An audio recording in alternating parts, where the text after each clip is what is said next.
Hi, Professor. This is my response for Week 7 video journal. The question states, have you ever been involved in a crisis in a school or work setting, and how did you handle the situation during and after the event?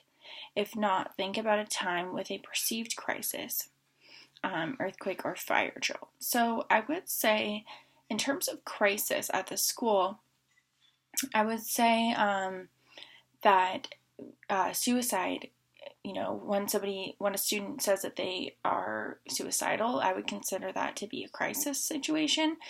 So I can kind of walk you through what I did in that situation, which was to not leave the student alone. Firstly, then we sat down with them, went through the suicide risk assessment, contacted the parents, and got some other resources for the student potentially, and kind of got the ball rolling in that way. We notified the teachers that there was something going on with the student, not specifically what was happening, but that there was something going on. And then I also walked through a student safety plan with the student and kind of reviewed what would make her feel comfortable and sort of some techniques that she could use on campus and off campus. So I would definitely consider that a crisis situation in school setting, and that was how I handled it.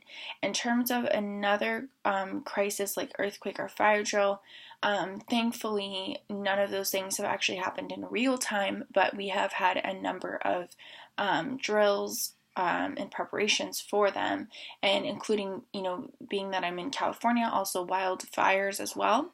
So I think the main component to be alert and aware of in that situation is just to stay as calm as possible and to provide really direct and simple instructions for the students, so they can definitely tell when you are tense or anxious.